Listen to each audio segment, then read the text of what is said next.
All right, we're going to start with chapter 7, sampling distributions. So, another distribution. And this is kind of important stuff here. So, I've already used some of these words before, but I want to talk about them again. And especially because the symbols that we use when we write stuff down on the AP exam will matter. If we write down the wrong symbol, we can get points marked off for it. So, there's two big things that we use: the parameter and a statistic. So the population is everybody we want to gather information about, but we can only do this with a census. So we don't really do that very often because it's very time consuming and expensive. So the parameter describes the population.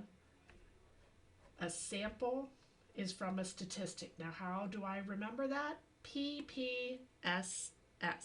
So a statistic comes from a sample, a parameter comes from the population. So in the parameters, we use our Greek letters. So this is our mu, this is our mean, this is our sigma, that is our spread, that's our standard deviation, and now this isn't a Greek letter, but there are actually some books that do use pi for p, but we don't see it very often, and I don't recommend using it. But I just, again, if you ever studying stuff on the internet, you might see it. So some books use pi, or some teachers teach pi for the proportion, but we're just going to stick with the letter P, even though it's not a Greek letter. And we'll see what's the difference between the population and the sample as far as what we write.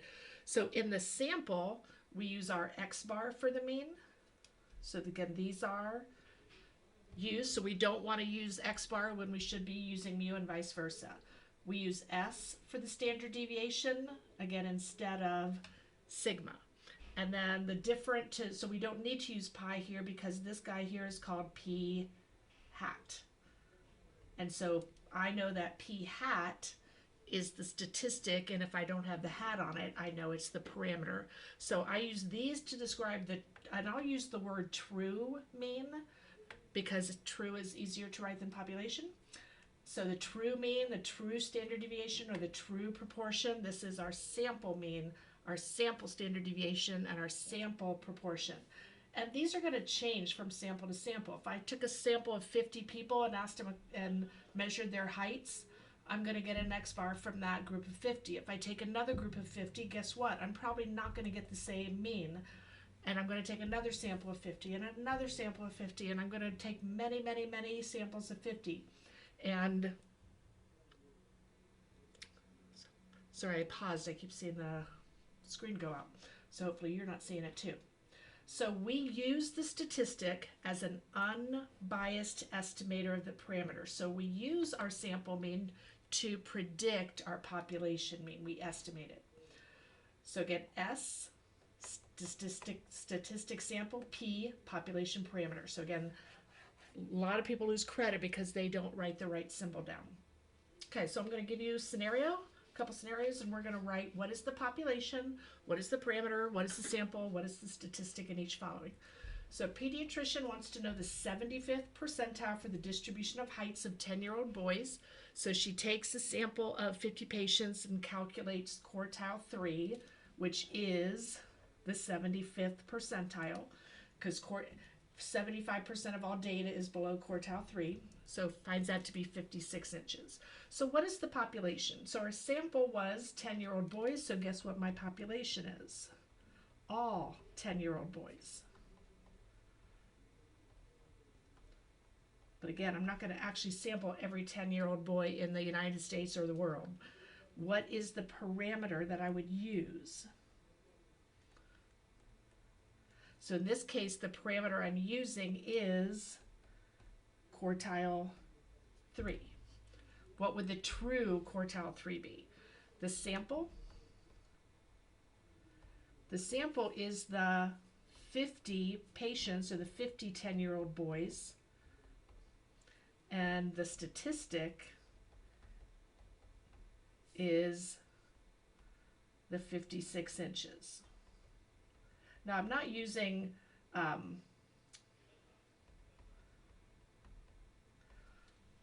I'm not using any special symbols there because we don't really talk about the quartiles, but if that's what the problem talks about, then the quartile 3 is the parameter. I just don't have a Greek letter for that one.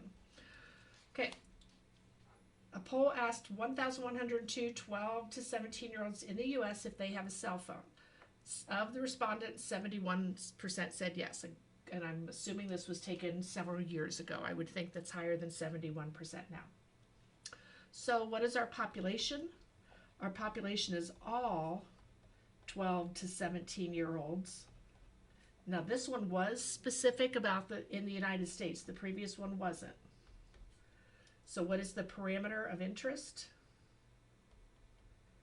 The parameter of interest, now this was a percentage, but we use the word proportion. So the parameter is P, which is the true proportion.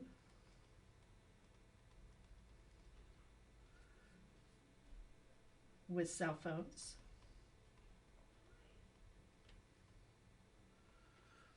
What is my sample? The sample is the 1,102 12 to 17-year-olds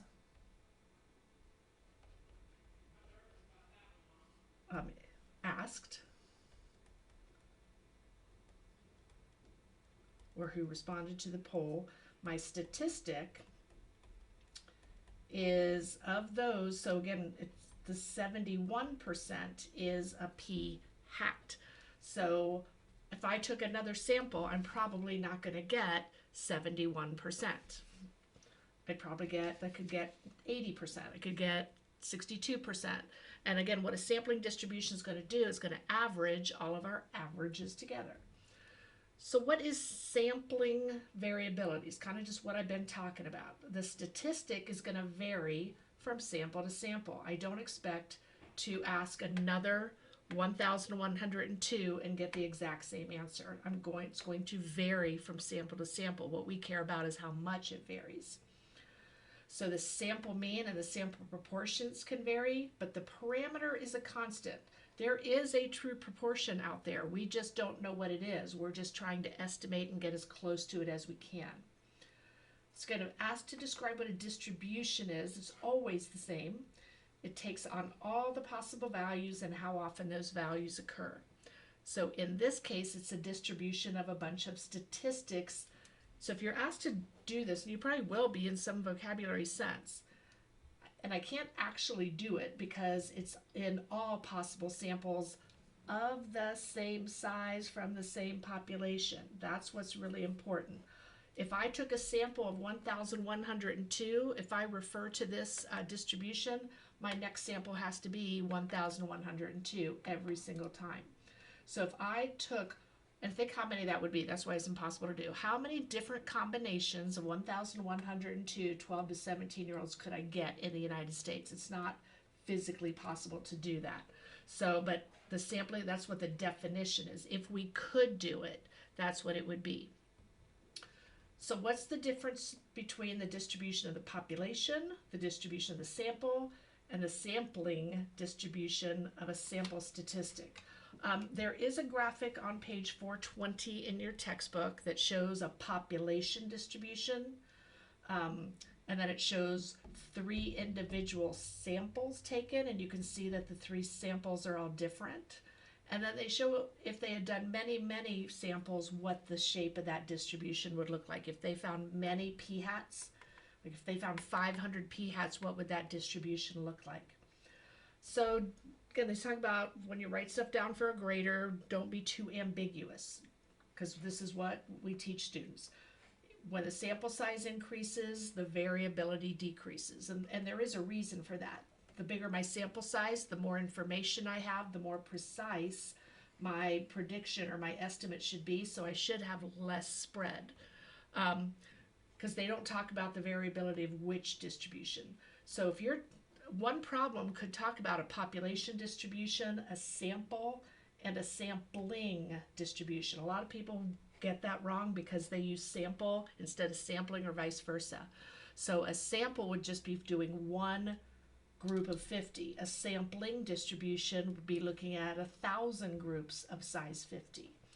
Okay, so we'll talk about that more later. So what is it to be an unbiased estimator versus a biased estimator? So I've got this little dartboard, or what you'd shoot arrows at, to show an example of that. So unbiased doesn't mean perfect. It just means it's not consistently too high. So remember what bias is. Bias either overestimates or underestimates the true parameter. Okay, so biased means it's consistently higher or lower. If sampling is biased, it's because there's undercoverage, there's response bias, non-response bias, all this stuff from chapter 4. There are no guarantees if you don't have a good sampling process. So these are the 4 possibilities. High bias, low variability. Why is it high bias? It's high bias because this is all going in the same place. It's all in one direction.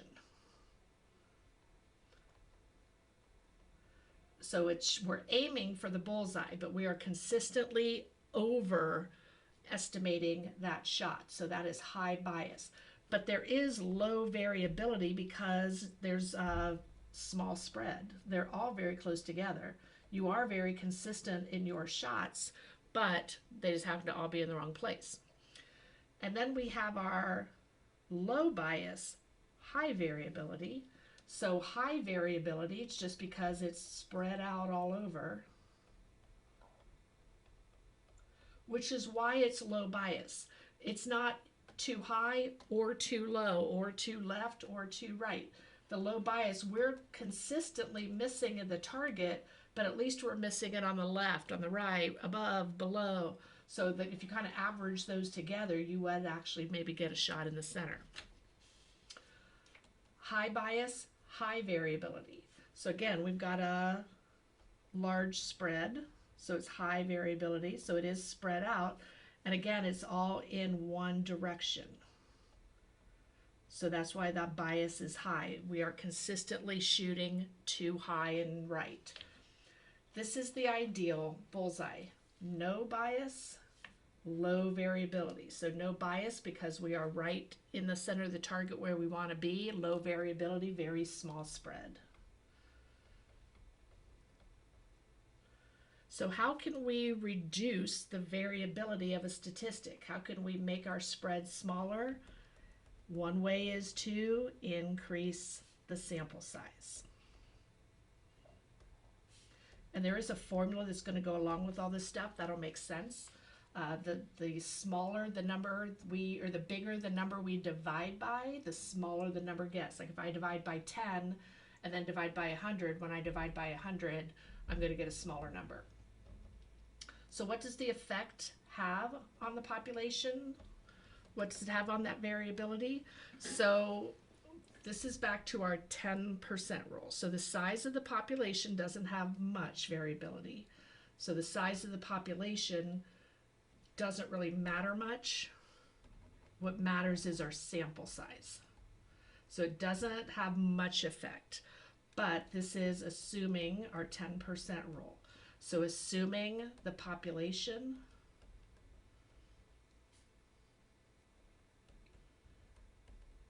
is 10 times the sample. Now I said that backwards of how I said it before, so I'll write it the other way as well. The population is 10 times the sample size, or the sample size is less than 10% of the population size. These are just inverses of each other. So the sample size has to be less than 10% of the population size, which means the population has to be 10 times the sample size. So like I said, if I had a sample size of 10, I would have to have a population size of at least 100. So if my sample size is 10, my population has to be at least 100. Or if my population is 100, my sample size has to be less than 10.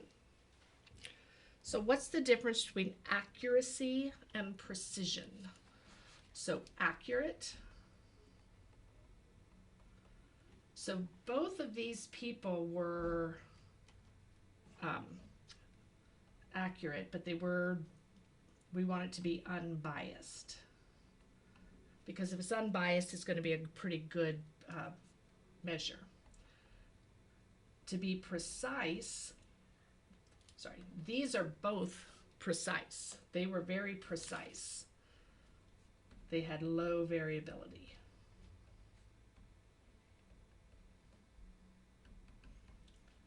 So the accurate, again, even though these are spread out, if these were numbers and I took an average, my average would be somewhere where the bullseye is. So both of these would be accurate because they're unbiased. So if I average those together, I'd get my bullseye. Okay, now just a last example showing what the sample size does to the spread. So we got heights of adult males are approximately normally distributed, so you can see that with the shape, with a mean of 70. Both these scales are the same so that we can compare. So I can see the mean is 70 in both, and a standard deviation of 3 inches. So that's this one. Okay. So, or they're saying this is the true mean. So see why sample size matters. We took 1,000 simple random samples of size 100. So this bar is made up of a bunch of X bars. So there's a bunch of X bars in here. So I took one sample of size 100 and created an X bar. I took another sample of size 100 and created an X bar. And I did that 100 times. And that gave me this distribution, which is spread out from here to here. And then we took 100 SRSs of size 1500. So these were, my sample sizes were 100, and now my sample size I made 15 times larger. So now my sample size is 1500, and I took the same number. Look what happened to my spread. My shape is the same, my center is the same, but my spread is a lot smaller. So as you can see, the spreads are very different, but not the shape and not the center. So the sample size is larger, the distribution mean was much less variable. So you can see how if I got this X bar over here, I'm using that to estimate 70, but I'm kind of far away. So I've got several X bars over here that are still decent estimates, but do I want to be almost a whole inch off of an average height? Probably not.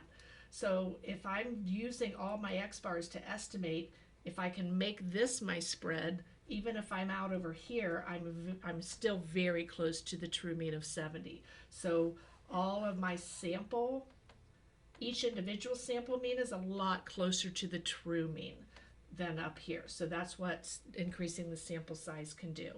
And that's pretty much it for 7.1. This one was short and sweet.